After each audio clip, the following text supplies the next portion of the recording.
બાપુજી શું કરે છે? મેં કીધું કેમ આમ વાત કરસ? મને કે કાકા શું કરે છે? મને કે આઈફોન છે. હવે આ મોબાઈલના યુગમાં ક્યાં પહોંચશે કોણ જાણે આખું. અને તમે જોજો જેટલા પણ છે ને એ આખી ઘટના એવી છે કે મોબાઈલની વાત નીકળે એટલે તમે જેટલા પરણેલા અહીં બેઠા છે એ બધાને ખબર હશે કે વાઈફ તમને ફોન કરે એટલે પહેલો સવાલ કરે હંમેશા ક્યાં છો. આ લોકો ક્યારેય પૂછતા જ નથી કેમ છો.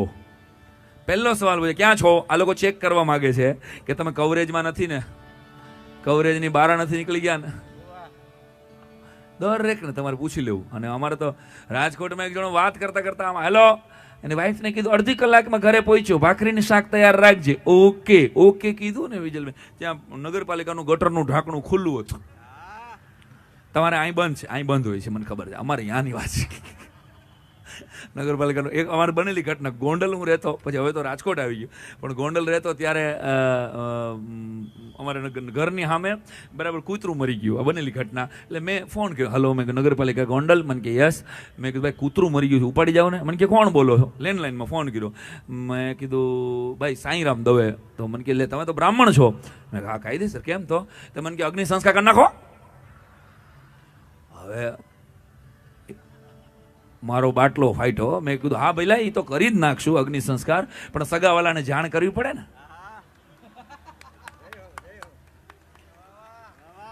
મૂકી દીધો. મને કે બ્રાહ્મણને બોલવામાં ન પહોંચાય. મેં કહ્યું એટલું તો રાખ, અમારી પાસે બીજું ક્યાં કાંઈ છે? અમારી ખેતી જ શબ્દની છે, વિદ્યાની છે. બોલી નાખે. મેં કીધું અને હકીકત મને એક જણો મને કે સાંઈરામભાઈ બ્રાહ્મણના દીકરા છો તમે તો તમાકુનો મંત્ર સંભળાવો. એ ગોંડલની ઊભી બજારે મેં એને તમાકુનો મંત્ર સંભળાવ્યો. તમાલ પત્રમ હસ્તમ ગૃહિત્વા ચુનાર્પણમ અસ્તુ. તમાલ પત્રમ હસ્તમ ગૃહિત્વા ચુનાર્પણમ અસ્તુ અંગુષ્ઠાયામ ઘુષ્ટમ ઘુષ્ટમ ઘુષ્ટમ ઓષ્ટમ સમર્પયામિ. અંકિતભાઈ તમાકુને હાથના મધ્ય ભાગમાં ધારણ કરવું. અને બ્રાહ્મણો બેઠા છે એટલે ખબર છે જેના હાથમાં તમાકુને ચૂનો એ જ જાણવો બ્રાહ્મણ જૂનો. આ જૂની કહેવત છે. તમાલ પત્રમ હસ્તમ ગૃહિત્વા ચુનાર્પણમ અસ્તુ અંગુષ્ઠાયામ ઘુષ્ટમ ઘુષ્ટમ ઘુષ્ટમ ઓષ્ટમ સમર્પયામ. તમાકુ. આ તો મને કહેવાય તમાકુનો બનાવ્યો તો બીડીને ખોટું ન લાગે. હવે બીડીનો મંત્ર સંભળાવો. મને કે મેં બીડીનો મંત્ર સંભળાવ્યો ગોંડલની બજારમાં કે બીડી પત્રમ મુખમ ગૃહિત્વા અગ્નિ પ્રગટાભ્યામ અસ્તુ. બીડી પત્રમ મુખમ ગૃહિત્વા અગ્નિ પ્રગટાભ્યામ અસ્તુ ધુમાડસ્ય ગોટે ગોટમ કેન્સરસ્ય સમર્પયામ. હા હા હા. તમાકુ બીડી દારૂ એ દેશના ભૂકા કાઢી નાખ્યા છે. અમારે ગુલાબદાન બારોટ એક બહુ સરસ કવિ છે રાજકોટના. એને મેરસે એક બહુ સરસ વાત કીધેલી કે બેવફા જાણ્યા હતા એ વફાદાર નીકળ્યા. બેવફા જાણ્યા હતા એ વફાદાર નીકળ્યા. પીધેલી હાલતમાં પોલીસ થાણે લઈ ગયા, લાઇટ કરીને જોયું જમાદાર નીકળ્યા. આ તો મને પોલીસ વાળા દેખાય છે ને એટલે મને યાદ આવી ગયું. આ વાત જવા દો. અને બનેલી ઘટના કહું તમને એક જોરદાર. એક જણો મરતી વખતે કહેતો હતો કે એમ માતાજી નેક્સ્ટ ટાઈમ છે ને દાંત 2 જ આપજે પણ લીવર 32 આપજે. કારણ કે લીવર નબળા નીકળ્યા, માલ તો સારો જ હતો. બોલો લ્યો આને આને આવાય પડ્યા છે.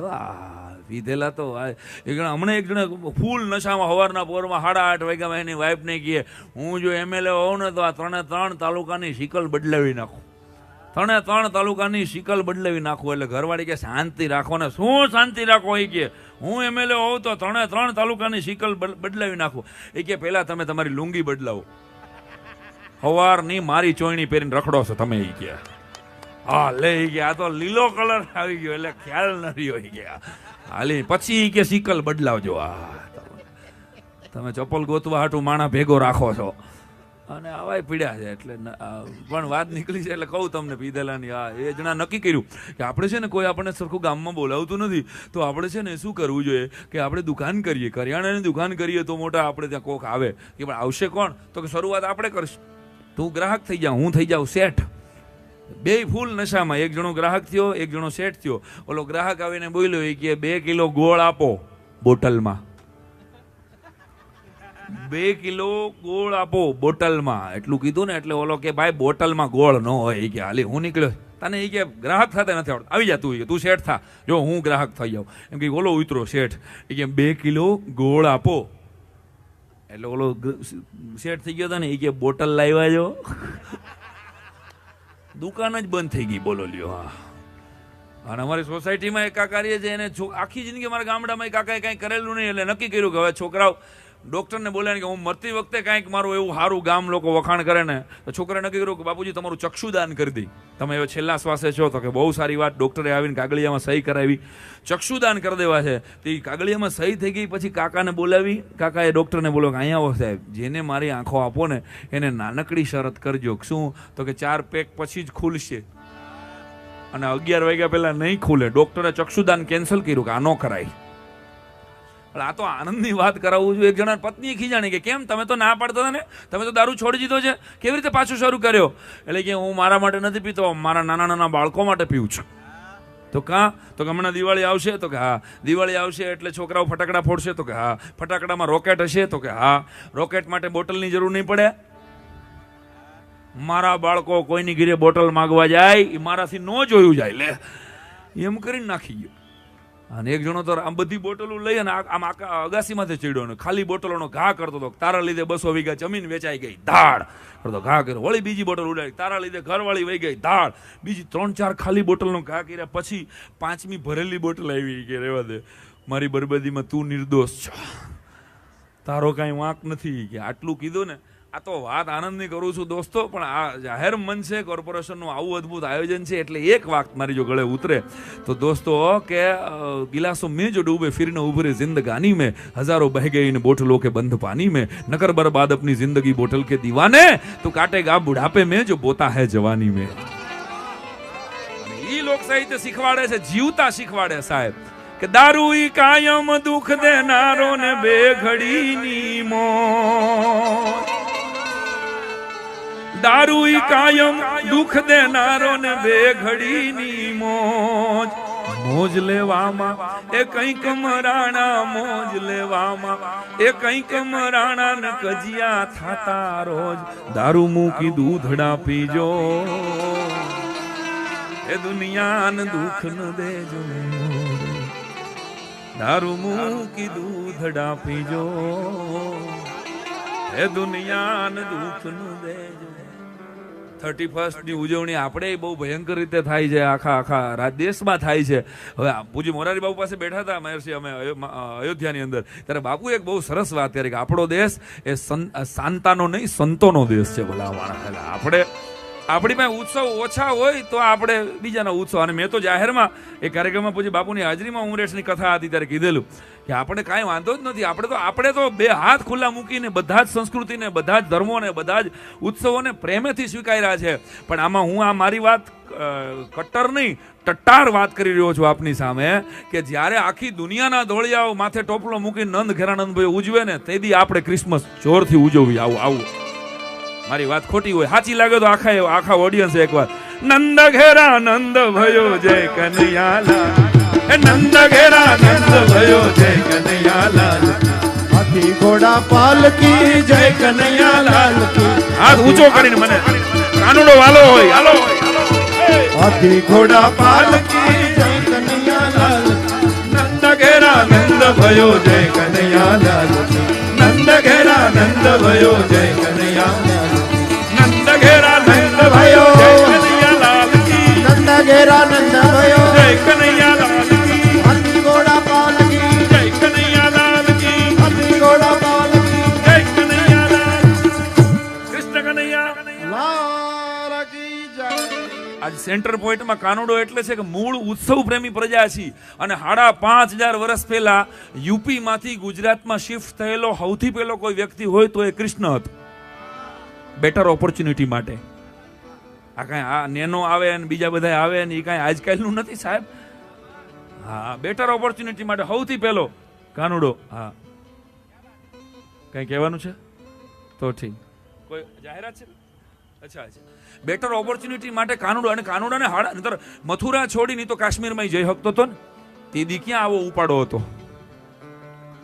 તેજી તો સ્વર્ગ હતું, હજી સ્વર્ગ છે જ સાહેબ. આહા, પણ એ તો સાઉથમાં જઈ શકતો હતો. પણ જો એ કેરળા નથી ગયો કાનુડો, નકર અહીંયા બધા ધક્કા મરાવે નારગુંડ પારગુંડ ઇટ્ટુ સ્વામી બિટ્ટુ. સાઉથ ઇન્ડિયનો મને ગમે બહુ. એક જણો બરાબર ટ્રાફિક વાળા, અમદાવાદમાં ટ્રાફિક પોલીસ બહુ આમ કડક થઈ ગયા છે. મેં હમણાં તો જોયું તો એક ટ્રાફિક વાળા એક જણાને રોક્યો. અહીંયા ઉભો રહી રોક્યો. એ ભેગું કીધું કે ભાઈ નામ લખાવો. અને આને નામ લખાયું. સાઉથ ઇન્ડિયન હશે એ કે લખો નામ. તિરુકોલ્લાવલ્લી યદુરાપટ્ટી પોંડગીરી સ્વામી રાજશેખર અય્યર. ફરી વાર બોલ તો કે તિરુકોલ્લાવલ્લી યદુરાપટ્ટી પોંડગીરી સ્વામી રાજશેખર અય્યર. પોલીસ વાળા હા જવા દે, બીજી વાર ધીમે હલાવજે. આવડું નામ કેમ લખવું હોય ગયા? બીજો પકડાનો હોય કે તારું નામ શું? તો કે ચંદુ. તું આવી જાય, તું દંડ ભરતો જા. એટલે આમાં અઘરું છે ભાઈ નામ. અને સાઉથ ઇન્ડિયા કાળીઓ ઠાકર કૃષ્ણ પરમાત્મા 5,500 વર્ષ પહેલા દ્વારકા શિફ્ટ થયો છે સાહેબ. કારણ કે કૃષ્ણને ખબર હતી 5,500 વર્ષ પહેલા કે ગુજરાતની માટીમાં જે સ્થિરતા અને શાંતિ છે એવી દુનિયાના નકશામાં ક્યાંય નથી સાહેબ. આ ઓથેન્ટિસિટી સાથે વાત કરું છું. સૌથી પહેલા અને શબરીની ધીરજ આ માટીમાં છે. રામ અવતારમાં એકમાત્ર રામ દંડકારણ્યમાં એટલે આપણા ડાંગ આહવામાં આવ્યા, જ્યાં શબરી વન છે, શબરી કુંભ ભરાય છે. ક્યારેક ચક્કર મારજો, ત્યાં ટાઈમ મળે તો સાહેબ સાપુતારામાં. કારણ કે એ શબરી જેવી ધીરજ જે ધંધામાં આપણું પેશન છે ને, કોઈ પણ બિઝનેસમાં આપણે ઊભા થઈ શકીએ પાછા માર્કેટમાંથી ગમે એવા પ્રોબ્લેમમાંથી, એનું કારણ કે એ ધીરજ આપણી અંદર રહેલ. 31 આપ આવ્યા એ પહેલા અમે બાપુ એક વાત કરતો હતો હું કે આપણે 31 ક્યારે ઉજવવી કે જ્યારે આખી દુનિયાના ધોળિયાઓ એ કાનુડા બનાવે, એના કોઈ દી છોકરા કાનુડા બનતા. એટલે આપણે બહુ ટટ્ટાર માનસિકતાથી આ વિચારવાનું કે આપણા ઉત્સવો ક્યાં ઓછા છે. એટલે આવો સરસ મજાનો ઉત્સવ કાર્નિવલને ધન્યવાદ એટલે આપું છું અમદાવાદ કોર્પોરેશનને, મેયરશ્રીને, આખી ટીમને કે એ કંઈ કદાચ જુવાનિયાઓને ઓપ્શન નહોતો આવા સાંસ્કૃતિક આયોજનો થાય તો બીજી મહેફિલો ઓછી થાય. આ બહુ અદ્ભુત પગલું છે સાહેબ. આખી એને ઓપ્શન આપો ને, એને શિખામણ આપવા કરતા ઓપ્શન આપો કે યા તમે સાંભળો, બે હારી વાતો ડાયરાની હારે હસતા હસતા સાંભળો તો ઓટોમેટિક શિફ્ટ થઈ જાય. એટલે બહુ આનંદની વાત છે. તો કહેવાનો અર્થ એ છે કે આપણે વાત કરતા હતા ઉત્સવોની, કૃષ્ણ પાસેથી શીખવા જેવા. જય વસાવડા મારો મિત્ર કાયમ મને કહે કે કૃષ્ણ પાસેથી 2 મુદ્દા શીખવા જેવા. કૃષ્ણ 11 વર્ષ અને 57 દિવસનો હતો ત્યારે એને વાહળી વગાડી છે. ત્યારે એને ગીતાના શ્લોક તો આવડતા જ હતા ભાઈ. યદા યદા હિ ધર્મસ્ય કે નયનમ છિદ્રાણી શસ્ત્રાણી નથી કર્યું કૃષ્ણએ. 11 વર્ષ અને 57 દિવસ કૃષ્ણએ માત્ર પ્રેમ લીલા કરી, માત્ર રાહડે રમાડ્યા, નટખટ લીલાઓ બધી કરી, માખણની ચોરી કરી. કહેવાનો અર્થ કે કૃષ્ણને તે દિવસે જ્ઞાન હતું જ ભલા માણસ, પણ એને ગોપીઓ સામે જ્ઞાન બાંટ્યું નથી અને શિશુપાલ સામે એને વાહળી કાઢી નથી. શિશુપાલને સુદર્શન ચક્રથી છેદી નાખ્યો. આ સમજવા જેવું હતું. જેટલા પણ પરણેલા પુરુષો અહીં બેઠા છે એને કાનુડામાંથી આ 2 જ મુદ્દા શીખે ને એટલે બેડો પાર. ક્યાં વાહળી વગાડવી અને ક્યાં સુદર્શન ફેરવવું, આટલું શીખી જાવ, પ્રોબ્લેમ સોલ્વ. સમજી ગયા સમજવા વાળા? જેઠાલાલ પરણેલા બધા જેઠાલાલ, બધાના દિલમાં એક બબીતા હોય છે. આ તો ઓલો પકડાઈ ગયો ને આપણે પકડાતા નથી. બાકી ઘરમાં જ મર્યાદા પુરુષોત્તમ રામ જેવા હોય. સોસાયટીમાં નીકળે ની ભેગા કાનુડા થઈ જાય. કેમ ભાભી દેખાતા નથી? ક્યાંથી દેખાય? તારા જેવા કાગડા રખડે માર્કેટમાં. હાલી નીકળ્યો ભાભી વાળો. અને એટલે કહું તો ને, કાનુડામાંથી શીખવા જેવા મુદ્દા. અત્યારની જનરેશન જે બેઠી છે, જયના શબ્દો પહોંચાડું છું તમારા સુધી કે કૃષ્ણએ ગોવર્ધન લીલા કરી છે સાહેબ. ટચલી આંગળીએ ગોવર્ધન તોડ્યો છે. એ મને તમને 1 લાઇનર મેસેજ છે કે પ્રોબ્લેમ જિંદગીમાં ગમે એને આવે જ. તમે કેબિનેટ મિનિસ્ટરને પૂછો એટલે એના લેવલના પ્રોબ્લેમ એને જિંદગીમાં હોય, સરકારના હોય, પરિવારના હોય, પ્રોબ્લેમ વગરનો. અંબાણીને ફોન કરો તો એને પ્રોબ્લેમ હોય. પહેલા દુનિયાનો કોઈ માણસ, અહીં કોઈ ડોક્ટર બેઠા હોય એને પૂછજો, સીધી લીટી હોય તો લાઈફ જ ન હોય. પહેલા કાર્ડિયોગ્રામમાં અપ એન્ડ ડાઉન હોય તો જ લાઈફ હોય છે. એમ રાઈટ? એક લીટીમાં જો મારી વાત પહોંચે તમારા સુધી તો કે સીધી લીટીમાં તો જિંદગી જ નથી બોસ. ચડાવ ઉતાર આવે તો જ જીવનની લિપિ છે, તો જ શ્વાસના ધબકાર છે. એમ આપણે સમજીએ કે મારે કોઈ પ્રોબ્લેમ ન થવો જોઈએ તો ભલા માણસ તમે તો કાયર છો. એટલે પ્રોબ્લેમથી ફાટી ન પડાય. કાનુડાએ મને તમને શિખામણ આપી કે સમસ્યાઓ, પ્રોબ્લેમ તો ગોવર્ધન પર્વત જેટલા હોય, પણ એક ટચલી આંગળી જેટલી શ્રદ્ધા હોય ને તો ભલામણ પ્રોબ્લેમ સોલ્વ કરી શકે. આ શ્રદ્ધાને જીવતી રાખ. તમને તમારા દેશ સાથે શ્રદ્ધા રહે, તમને તમારી જ્ઞાતિ સાથે શ્રદ્ધા રહે, પણ સૌથી પહેલા તમારો દેશ છે યાદ રહે. એટલે આપણા જ દેશમાં થઈ શકે એવી આ ઘટનાઓ કે મંદિર में दाना चुग के चिड़िया मस्जिद में पानी पीती है. मंदिर में दाना चुग के चिड़िया मस्जिद में पानी पीती है. मैंने सुना है राधा की चुनरी कोई सलमा बेगम सीती है. मंदिर में दाना चुग के चिड़िया मस्जिद में पानी पीती है. मैंने सुना है राधा की चुनरी कोई सलमा बेगम सीती है. एक रफी था महफिल महफिल रघुपति राघव गाता था. एक रफी था महफिल महफिल रघुपति राघव गाता था. एक प्रेमचंद बच्चों को ईदगाह सुनाता था. कहीं कृष्ण महिमा गाता रसखान दिखाई देता है. औरों को लगते होंगे हिंदू और मुसलमान, मुझको तो हर शख्स में इंसान दिखाई देता है. मुझको तो हर शख्स में इंसान दिखाई देता है. અને એટલે ભારત પાસે પરાક્રમી રાજાઓ હોવા છતાંય ભારતનો એક પણ રાજા દુનિયાના કોઈ નકશામાં ગયો નથી. તલવાર લઈ અને તલવાર ગળા ઉપર મૂકીને કીધું નથી કે હિન્દુ થઈ જા, ગીતા સ્વીકારી લે, નહીતર તારું માથું ઉતારી નાખીશ. આ ભારતની પરંપરા. કારણ કે આપણે સર્વ સુખીના સંતુ, સર્વે સંતુ નિરામયા, બધા આપણો વસુદેવ કુટુંબકમમાં માનનારી પ્રજા છીએ. એટલે કાયમ ડાયરામાં કહું છું કે હિન્દુસ્તાન એ ભલામણા ભૂકા કાઢી નાખે એવો દેશ એટલા માટે છે. આ બધાના આશીર્વાદથી ખૂબ વિદેશ ફરવાનું થાય છે. એક અમેરિકને મને પૂછેલું, મને કે what is the vast difference between American culture and Indian culture. મેં એને હાવ એક લીટીમાં બાપુ જવાબ આપ્યો હતો કે તારા દેશની સંસ્કૃતિને મારા વંદન, પણ અમેરિકામાં કે યુરોપમાં દર અડધા કિલોમીટર એક દારૂની દુકાન આવે છે, જ્યારે હિન્દુસ્તાનમાં દર 1 કિલોમીટર એક હનુમાનજીનું મંદિર આવે છે. આ મંદિરોનો દેશ છે, આ ઋષિઓનો દેશ છે. અને આખું દુનિયા એ વોરેન બફેટને પ્રેમ કરે, એ બિલ ગેટ્સને સલામ કરે, પૈસાવાળાને ધનાઢ્ય લોકોને સિરિયસલી લે છે, ત્યારે એકમાત્ર હિન્દુસ્તાન એવો દેશ છે જે ત્યાગીઓને પૂજનારો દેશ છે. ભલા માણસ, આ ઈ દેશના આપણે વારસદારો છે. ત્યારે આપણને કાયમ માટે ગૌરવ રહેવું જોઈએ. પણ કેવું કે આ દેશમાં રહી અને આપણા દેશમાં તરત જ હવે આના કરતા અમેરિકા સારું ભાઈ, તો વિયો જા અમેરિકા, તો કાલ ને કાલ તને કોઈ અહીંયા હાચવે. આવા વધતા જાય છે આખી એક જનરેશન ને એમ થતું જાય છે કે ઇન્ડિયામાં શું છે. અરે ભાઈ, આપણા દેશનો પ્રોબ્લેમ ગવર્મેન્ટ નથી, આપણા દેશનો પ્રોબ્લેમ પોપ્યુલેશન છે. યાદ રાખજો. એક માણસ આટલા મહેનત કરી રહ્યો ત્યારે યાદ આવે કે અહીંયા દર 100 કિલોમીટરે ભાષા ફરી જાય છે, રિવાજો ફરી જાય છે. 12 ગાવે બોલી બદલે, તરુવર બદલે શાખા, બુઢાપામાં ઘણાના વાળ બદલે પણ લખણ નો બદલે લાખા. આ કહેવત ઓછી નથી કાંઈ, પણ એટલે દેશ મારો છે અને મને તમને દેશ યાદ રહે પડે. એટલે હું આમ ડાયરામાં કેટલી બધી વાર આ તિરંગો એટલે પહેરું. તિરંગો એ 15મી ઓગસ્ટ ને 26મી જાન્યુઆરીનો સિઝનેબલ નથી મારા વાલા. રોજ રાતે તિરંગો યાદ રહેવો જોઈએ મને તમને. આ દેશ છે. મારે ક્યાં નગર અહીં કોર્પોરેટરની ચૂંટણીમાં ઊભું રહેવું છે, પણ કહેવાનો અર્થ કે આપણો દેશ છે અને ફળે પડી. એટલે દેશભક્તિની કેટલીક વાતો આ મંચ ઉપરથી હું કાયમ કરતો ફરું અને વિદેશ જાઓ તો જ ખબર પડે કે દેશ શું છે. હમણાં અમે યુપી અયોધ્યામાં ગયા ત્યારે ખબર પડે કે ભાઈ આપણું ગુજરાત જેવું ગુજરાત નથી, ભૂકા કાઢી નાખે એવું. સાહેબ જો રાતે 2 વાગે અમદાવાદમાં કે રાજકોટમાં દીકરી નવરાત્રી પૂરી કરીને એકલી નીકળતી હોય અને સેફટી પૂર્વક સાહેબ સલામતી સાથે એ ઘરે પહોંચી શકતી હોય, આવી શાંતિ અને સલામતી ગુજરાતમાં છે. એનું ગૌરવ છે. અતિથિ વિશેષ આવ્યા બધા, આવો ગોઠવાઈ જાઓ. હા, પસાર થઈ રહ્યા છે નીલોફર વાવાઝોડાની જેમ. મજા, જલસો છે. અમદાવાદ જે જલસા કરે ને, હા મને ગમે બહુ. પણ આમાં કેવા 10-100 વર્ષ પહેલા આપણા મકાન ઉપર લખાતું હતું અતિથિ દેવો ભવ, યાદ કરો. પછી આપણા મકાન ઉપર લખાતું ગયું સુસ્વાગતમ. છેલ્લે 50 વર્ષથી વેલકમ લખાય છે. અને હવે છેલ્લા 10 વર્ષથી તો મકાન ઉપર લખાય કૂતરાથી સાવધાન. આપણે સુધરી રહ્યા છીએ કે સડી રહ્યા છીએ મને સમજાતું જ નથી. એક સમય હતો કે ઘરમાં કૂતરું ન આવી જાય એટલે આપણે 12 માણસો ઊભા રાખતા. યાદ કરો, ઘરની અંદર કૂતરું ન આવી જાય એટલે આપણે 12 માણા ઊભા રાખતા બાબુ. અને હવે માણા ન આવી જાય એટલે કૂતરા રાખી છે. તમે ડિફરન્સ જોવો આપણો. ઘણાને તો કૂતરા બાંધ્યા હોય ને એની પાસે શેઠ ઊભો હોય ચટાપટાવાળો છડો પહેરીને. આપણને એમ થાય કે કૂતરો કોણ છે ને શેઠ કોણ છે, નક્કી જ ન થાય સાલું. હું તો ઘણા શેઠિયાઓને ગીરે અમદાવાદ, રાજકોટ, બરોડામાં જાઓ ને તો 1.5 લાખના સોફા માથે કૂતરું બેઠું હોય કે આપણે એમ થાય કે આના આગલા કુટુંબીજનો જ છે. આવો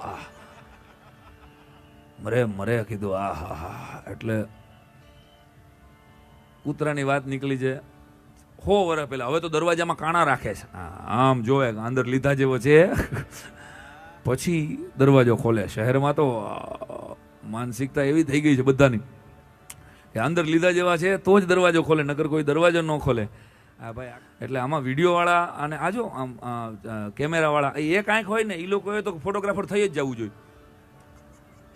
જેની એક આંખ છે કંપની ફોલ્ટ, એ લોકોએ તો એને ફાવી જાય બરાબર. કારણ કે આ લોકો એવી સરસ, અને આ ડાયનોસોરની ડોક જેવું રાખ્યું છે. કેટલું બધું સરસ આયોજન છે સાહેબ. હા, એટલો ખર્ચો લગ્નમાં નથી થતો, એટલો અહીંયા કોર્પોરેશન માત્ર પ્રજા માટે કરે છે. અને બધાને તાલી પાડવાની છૂટ. પહેલા તું તાલી ન પાડતો નકર કોક આઈને ગુજરી જશે. આ ડોક પકડીને ક્યાંક તું તાલી પાડી દે, ત્યાં ધાડ કરતી. તારી તિથિ આવતા વર્ષે કોર્પોરેશનને ઉજવવી પડે. અહીં રામના કારે ગામમાં બિચાકડો વયો ગયો. હા, એટલે ગામ પણ એક જગ્યાએ મકાન ઉપર લખ્યું હતું, એક કૂતરાથી સાવધાન લખ્યું હોય બાપુ. આવું એક અમારા ભાઈબંધ છે રાજકોટમાં સોસાયટીમાં રહે છે. એના મકાન ઉપર એને આવડો મોટો પોપટ રાખેલો, 20,000નો સુડુકો કાંઈક ક્યાંકથી લાવેલો, અને સીતારામ બોલે ને હાય હેલો બોલે. એ સુડુકો આમ ફળિયામાં રાખેલો અને અહીંયા બોર્ડ માર્યું હતું પોપટથી સાવધાન. એટલે મને બહુ ટેન્શન થયું. મેં કીધું આ પોપટથી સાવધાન, યાર કૂતરાથી સાવધાન સમજાય. આ પોપટ તો નિખાલસ ને નિર્દોષ પક્ષી છે. આનું અરે મને કે સાહેબ નિખાલસ નથી, આ બહુ હરામી છે. મને કહેવાય કાં? મને કે અજાણ્યા મહેમાન આવે ને એટલે આ પોપટ છે ને હળવે એક દિન સીટી મારે એટલું કરે ને એટલે શેરીના 3 ખહુરિયા કૂતરા આવીને મહેમાનની પીંડીઓ ફાડી નાખે છે. મને કહે 2-3 મહેમાન તો ગુજરી ગયાના દાખલા છે. એટલું કરે ને એટલે કૂતરા આવી જાય વાહે સીધા. એટલે પોપટથી સાવધાન. હા આમાં ઘટના છે. પણ મહેમાન ગતિની વાત આવી એટલે એક જણા હમણાં કલેક્ટર સાહેબ પાસે ગયો. કલેક્ટર સાહેબ બેઠા નથી ને છે અહીંયા ક્યાંય? હોય તો કંઈ આપણે વાંધો નથી, આપણે તો કલેક્ટર સાહેબ હોય તો કાંઈ ટેન્શન નથી. પણ અમારે રાજકોટ કલેક્ટર સાહેબ પાસે ગયો. એક જણો કે તોપનું લાયસન્સ આપો, તોપનું. એટલે ગોટે ચીડાવવા લાગે, તોપનું લાયસન્સ શું કરવાનું ભાઈ? એટલે તરત જ કલેક્ટરે બોલાવ્યો. એ ભાઈ ગયો ને કે આને બોલાવો તો પાછો બોલાવો કે ભાઈ તોપનું લાયસન્સ શું કરવાનું? તો કે સાહેબ મારે કાંઈ કામ નથી તોપનું. તો કેમ તોપનું લાયસન્સ? ટેન્કનું લાયસન્સ થોડું મગાવી. કે સાહેબ મારે એમાં એવું છે કે 2 વર્ષ પહેલાં કે અતિવૃષ્ટિ આવી હતી ત્યારે મારું મકાન પડી ગયું હતું, તો મેં 5 લાખનો દાવો કર્યો હતો, મને ગવર્મેન્ટમાંથી 35,000 મળ્યા હતા. સમજાઈ ગયું? ગવર્મેન્ટને તો સમજાઈ જ ગયું. હા પછી કે ભૂકંપ આવ્યો હતો, 4 લાખના મકાનનો દાવો કર્યો ત્યારે મને 40,000 રૂપિયા મળ્યા હતા. પછી પાક ફેલ ગયો, એમાંય વીમામાં મને 2 લાખમાંથી 20,000 મળ્યા હતા. મારે તો ખાલી બંદૂક જોઈ છે વાંદરા ભગાડવા હાટું ખેતીમાં, પણ હું બંદૂક માગીશ ને તો તમે મને ગિલોલ આપશો, એટલે મેં તોપ માગી છે. બંદૂક તો આપો. એટલે અમુક લોકોની ગોઠવણ જ. અને સ્કૂલ છે મારે, બાપુ તો આવી ગયા છે મારી નચિકેતાના ઉદ્ઘાટનમાં. એટલે 2000 બાળકો ભણે છે ત્યાં. મેયર સાહેબને કહું છું ક્યારેક સમય મળે રાજકોટ પધારો તો રોજ છોકરાઓ ત્યાં યજ્ઞ કરીને દિવસની શરૂઆત કરે છે. પૂરી વૈદિક પરંપરા સાથે ઇંગ્લિશ મીડિયમ અને ગુજરાતી મીડિયમની અંદર અમે વાવી રહ્યા છીએ કે માત્ર ભાષા છે એ આપણી, તુષારભાઈના શબ્દોમાં કહું તો એ ત્વચા છે દોસ્તો. અંગ્રેજી છે ને એનો અભાવે નહીં હાલે ને એનો પ્રભાવે નહીં હાલે. એટલા માટે કે અંગ્રેજી છે એ સ્કર્ટ મીડી પહેરેલી અંગ્રેજી માસી માટે હાડી પહેરેલી મારી ગુજરાતી માને પાટું ન મરાય ભલા માણસ. આ માના ધાવણની મીઠાશ છે. આ ગીતો કદાચ ઇનાય છે, અમે કાંઈ આમાં નવું ગાતા નથી, પણ છતાંય તમે પ્રેમથી સાંભળો. એ ભાષાની તાકાત છે. અને એટલે યાદ કરાવી દઉં કે એક પ્રસંગ ખાલી કે બરાબર ભારત આઝાદ થયું ત્યારે જ ઇઝરાયલે આપણી હારોહાર આઝાદ થયેલું. અને ઇઝરાયલના વડાપ્રધાને ભારતના તત્કાલીન વડાપ્રધાન નહેરુ સાહેબ સાથે વાત કરી અને મુદ્દો થયેલો કે તમે શું શિક્ષણની વ્યવસ્થામાં શું કરી રહ્યા છો? ત્યારે કે ભાઈ અમારું તો હજી ઇઝરાયલ અમને તો જમીન માંડ મળી છે. આવડો કમતો દેશ, આખી દુનિયામાં ડંકો વગાડનાર. ઇઝરાયલની શક્તિ વિશે મારે કંઈ કહેવાની જરૂર નથી, યુ નો એવરીથિંગ. અને એ કે ભાઈ તમે તો કે ઇંગ્લિશ મીડિયમ શિક્ષણ કેમ નથી રાખતા? અમે તો આખું ઇંગ્લિશ ની બધી સ્કૂલો શરૂ કરી દીધી છે. ત્યારે ઇઝરાયલના એ સમયના વડાપ્રધાને બહુ સરસ જવાબ આપ્યો હતો કે અમારા ઇઝરાયલના બધા જ વિદ્વાનો ભેગા મળીને રોજની 18 કલાકની મહેનત કરી અને વિશ્વના તમામ સારામાં સારા ગ્રંથોને અમારી હિબ્રુ, અમારી માતૃભાષામાં ટ્રાન્સલેટ કરેલા છે. હજી કદાચ 4-5 વર્ષ લાગશે. 7 વર્ષ સુધી કામ ચાલ્યું અને 7 વર્ષ પછી દુનિયાના તમામ ગ્રંથો ઇઝરાયલની પ્રજાએ હિબ્રુ ભાષામાં ભણ્યા. એટલે ઇઝરાયલનો ભલામણા જોટો નથી. માતૃભાષાનું મહત્વ. અને ખરેખર અંગ્રેજી સલામ, બાકી અંગ્રેજી બોલવાની વાત આવે એટલે મોડા પડી જાય. આ લોકો અમારે ઇંગ્લિશ બોલે, ઇંગ્લિશ બોલો બધા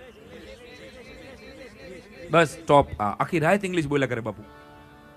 હા ઇંગ્લિશ ઇંગ્લિશ ઇંગ્લિશ. પણ અમે એક દેશમાં ગયા ભૂકા કાઢ, એકેય દેશમાં અમે હલવાના નથી, હલવાના સામે વાળા યા કરતા કરી જાય ગમે ત્યાં ધંધે ઓલા લાગે. તમે જોવો અમેરિકા જાઓ ને તો ખબર પડે. અમેરિકા જાઉં હું તો કોઈ 5 લાખની લોન લઈને જાજો અને બેંક વાળા પૂછે ને કે કેવી લોન જોઈ છે તો હળવેક દિન કહેવાનું માલ્યા જેવી. આપણા બાપ દાદાઓ હાચા પીડ્યા. વર્ષો પહેલા આપણા કચ્છના કાઠિયાવાડના બાપ દાદાઓ કહેતા હતા કે આલિયા મલ્યાને રૂપિયા ન દેવાય. આ ગામડાના માણસોને ખબર હતી, બેંકો વાળાને ખબર નહોતી. અને વાત નાની છે પણ તમને ગળે ઉતરે ને ગમે તો કે ગમે એવી બેંકમાં લૂંટ થશે, 500 કરોડ રૂપિયાની ચોરી થશે દોસ્તો, પણ 3 રૂપિયાની બાંધેલી બોલપેન કોઈ ચોર ચોરી નહીં જાય. આનો સીધો અર્થ એ છે કે લક્ષ્મીની ચોરી થઈ શકે, સરસ્વતીની ચોરી ન થઈ શકે દોસ્તો. તો મારી નચિકેતાનું તો ટેગલાઈન એટલે છે કે તમારા બાળકને માર્કશીટના મોહતાજ નહીં, ટેલેન્ટના સરતાજ બનાવજો દોસ્તો. હારા આખા અમદાવાદ ને હારી પાઉંભાજી બનાવે છે, ત્યાંય ધક્કો થાય છે સાહેબ. તમે કોઈ દી પૂછ્યું સાંઈરામ દવે? આમાં કોઈ મેયર સાહેબને પૂછ્યું કે સાંઈરામ દવે ગ્રેજ્યુએટ હોય તો જ અમે આવશું, અધરવાઇઝ અમે નોન ગ્રેજ્યુએટનો? કોઈ આ મંચ ઉપર બેઠેલો કોઈ માણસ કેટલું ભણેલો છે એનાથી કોઈ મતલબ નથી. યાદ રાખો આખી દુનિયામાં 3 પાસપોર્ટ મેં પૂરા કર્યા છે તમારા બધાના આશીર્વાદથી. ફરી કહું છું, દુનિયાના એક પણ ધોળિયાએ મને એ નથી પૂછ્યું કે તમે ક્યાં ગામના છો, ક્યાં ધર્મના છો, તમે કોને માનો છો, તમને આવડે હશે શું, એમાં જ દુનિયાનો રસ છે દોસ્તો.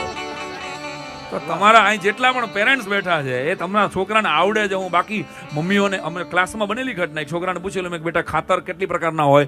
એક છોકરો બોલ્યો કે કુદરતી ખાતર, બીજો તો કે કૃત્રિમ ખાતર, તે ત્રીજો ઉભો થયો સાહેબ હજી એક ખાતર છે. મેં કીધું ભાઈ કુદરતી અને કૃત્રિમ બે જ ખાતર હોય. મને કે ત્રીજું ખાતર છે સાહેબ. મેં કયું? મને કે તમારી જાણ ખાતર. હા, મેં આ ખાતર વધારે ઉપયોગી છે, તમારી જાણ ખાતર હકીકતે. અને એક છોકરો દોડતો દોડતો મારી પાસે આવ્યો મારી સ્કૂલમાં. મને કે સાહેબ હૃદય કઈ બાજુ આવે? મેં કે ભાઈ ડાબી બાજુ. કેમ આવું પૂછે? મને કે ભાઈ ડાબી બાજુ તો મને ખબર છે, પણ જરાક નીચું આવે તો? મેં કીધું એટેક આવે. અરે એમ નહીં. મને કે માર્ક કેટલા કપાય? મેં કીધું પ્રોબ્લેમ શું છે એ કે ને. મને કે મારે છે ને વિજ્ઞાનના પ્રયોગમાં ડાબી બાજુ હૃદય છે ને જઠરની જગ્યાએ દોરાઈ ગયું છે, એટલે માર્ક કેટલા કપાય.